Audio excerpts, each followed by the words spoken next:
Hey, I'm Comrade Shane, and this is Juche Lessons.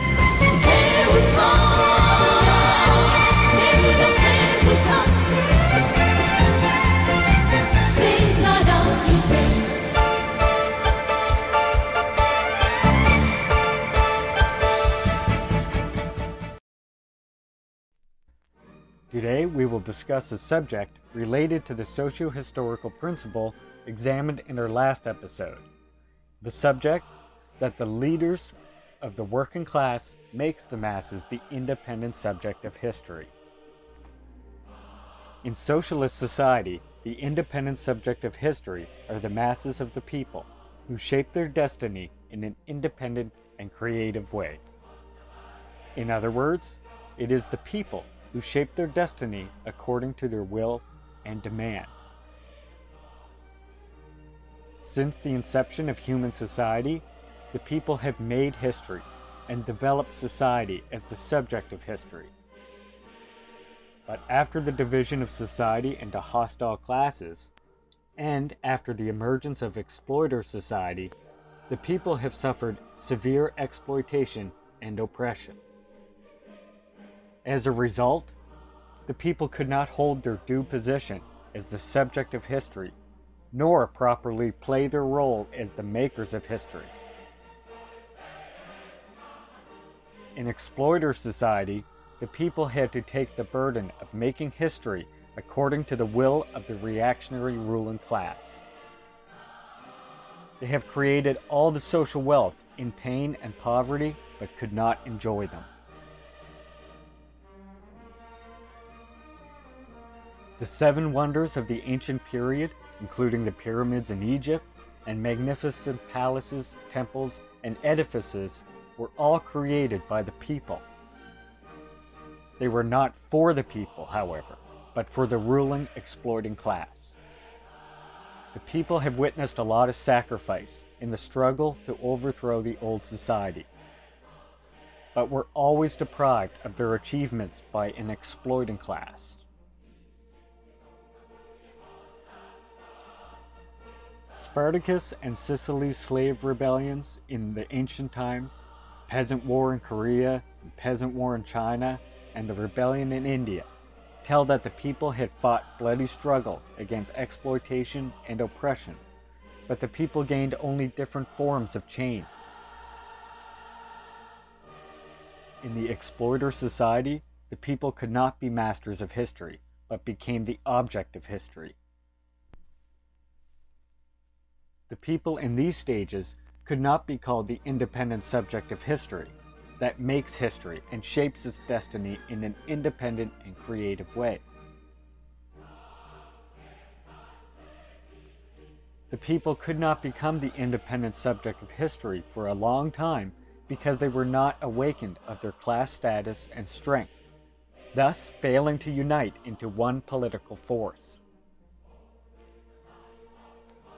Although the people have inexhaustible strength, they cannot display it if they are not awakened to their status and strength.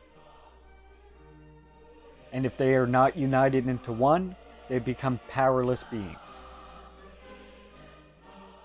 And the people are not awakened and organized of their own accord. They are not awakened or united only because they suffer from exploitation and oppression. Only through correct leadership can they become conscious and organized. And who is this leadership? It is the progressive revolutionaries in society, of course. As Comrade Kim Jong-il said, quote, "How the masses are awakened to consciousness and organized in a revolutionary way, and how they perform their revolutionary duties and historical mission, depend on whether or not they are given correct leadership by the party and the leader." End quote.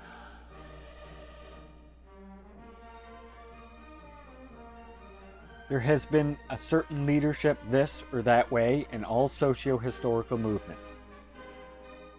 This is well proved by how socio-historical movements that contributed to the whole process of historical development have been associated with the names of leaders. But this does not mean that all the past socio-historical movements have been correctly led. The correct leadership over the masses could not be possible until the emergence of the working class, and with it, their outstanding leaders of the revolution. The emergence of the working class provided socio-class conditions for the people to be an independent subject of history. The working class was born in history when capitalist society began to rise after the fall of feudal society. As the core element of the people, the working class has led the people in the revolutionary struggle. As the core element of the people, the working class has led the people in the revolutionary struggle. This provides the socio-class foundation for the people to develop into the independent subject of history. But this does not mean that with the emergence of the working class, people automatically become the independent subject of history. A decisive factor that enables the people to become independent subject of history is the leadership of an outstanding leader and party they represent, which the masses bring to the fore and then unite behind. This is because their leaders create scientific guiding ideology that reflects the people's demand for independence, interest, and the law of social development and revolutionary struggle, and arms the people with it, giving light to their way. The people know the way of shaping their destiny by scientific guiding ideology created by a leader, and thus rise in the struggle to create a new independent and fair world, overthrowing the old world of domination and subjugation. A leader of the working class also forms revolutionary political organizations, such as a working class party, to unite the people organizationally, to make them into a powerful force of the revolution. Herein lies another reason why the leaders of the working class are a decisive factor in making the people the independent subject of history.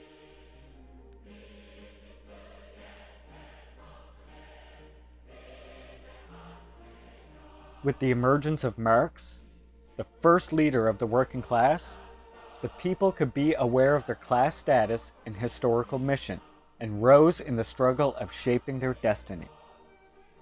In Russia, the working class and the people became conscious and organized to be the independent subject of history under the leadership of an outstanding working class leader such as Lenin.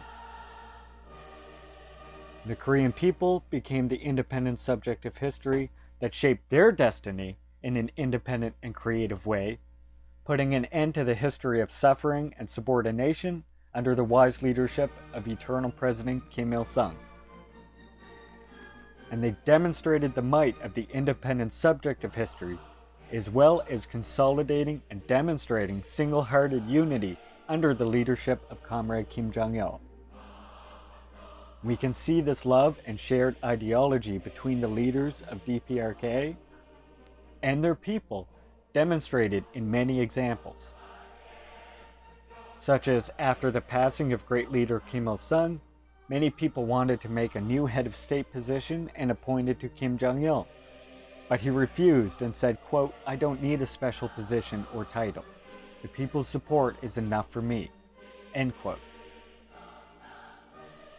Another example is seen every day in the shared goals of the working people and their leaders, who both aspire to serve and protect the interests of the working masses, not some abstract concept of economy. Or in the scenes of genuine, deep grieving of enormous amounts of Korean people witnessed when Comrade Kim Jong-il passed. These examples clearly demonstrate not only the shared ideology of the leaders and the people in DPRK, armed with the Kim Il-sungism, Kim Jong-ilism ideology, but also the power of unity possible when the whole society is guided by a revolutionary progressive idea.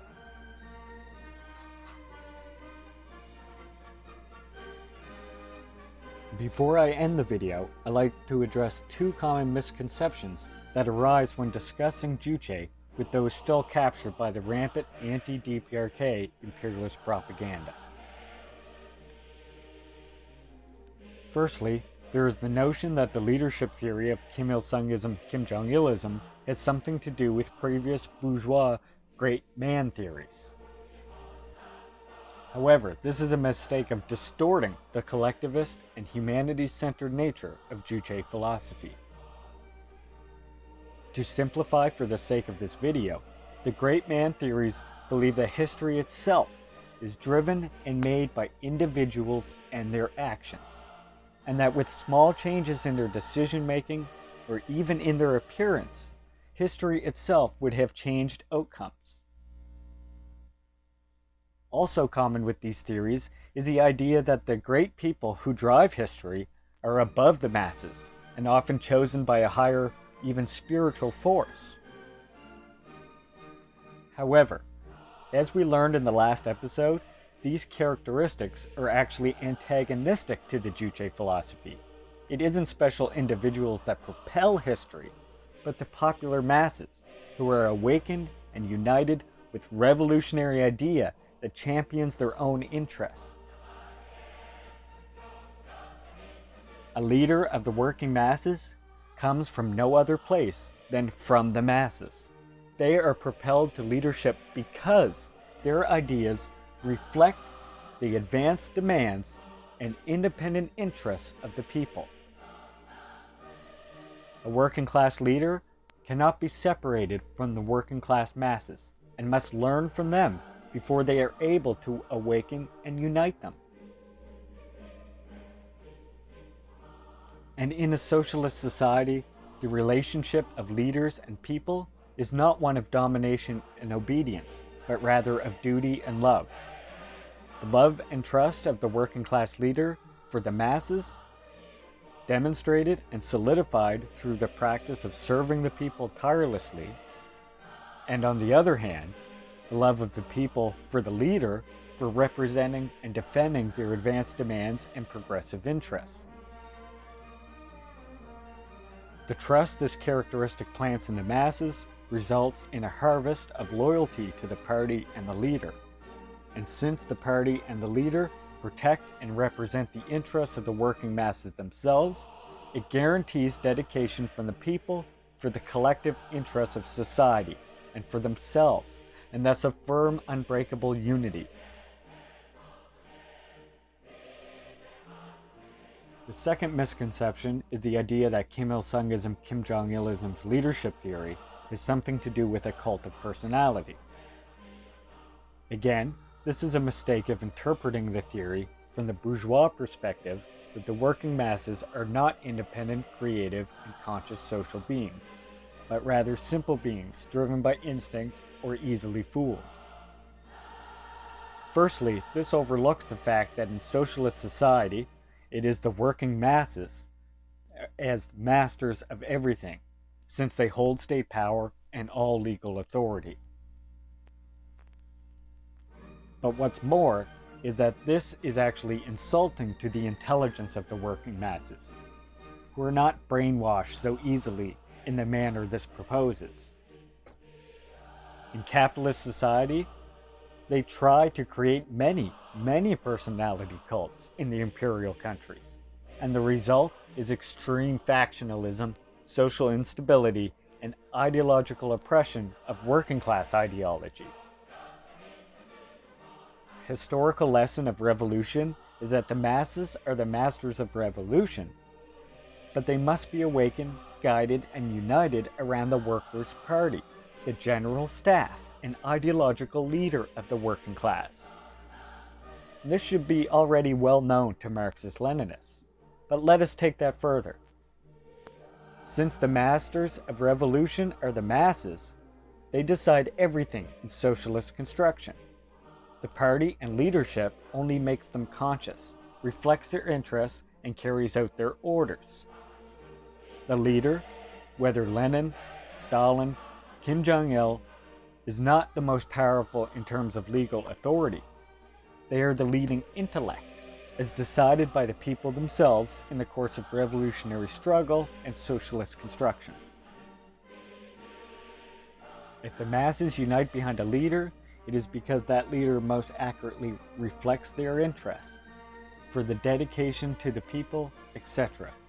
This has absolutely nothing in common with a cult of the individual. What they are uniting behind is the most accurate expression of their own interests and reflection of their own struggle for independence. This has nothing to do with an individual. If a party denounces this characteristic of socialist construction, they aren't denouncing the individual, the leader, but the expression of the masses' progressive desire for independence, the leading ideas of the masses. And this is like insulting their point of unity and the very ideas they believe will lead them to liberation from the yoke of oppression and exploitation. And what other outcome could this have other than alienating the masses from the party and causing revolution to slow down, as history has shown? And in those cases, we have seen that it has led to market reforms or needing openness while letting mosquito nets down that allow cultural infiltration by imperialists, which can then lead to more irregularities, contradictions, opportunism, and abuse of power, which can then threaten the revolution. To deny the role of leaders and leadership in the revolutionary communist movement is to deny objective laws in the development of the revolution itself and reality itself. If we deny reality, we cannot wage revolution successfully. The ideas of the leaders of the working class that awakens and unites them are the most revolutionary ideas of the masses themselves, propelled to the fore by their own struggle.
That's all for this episode.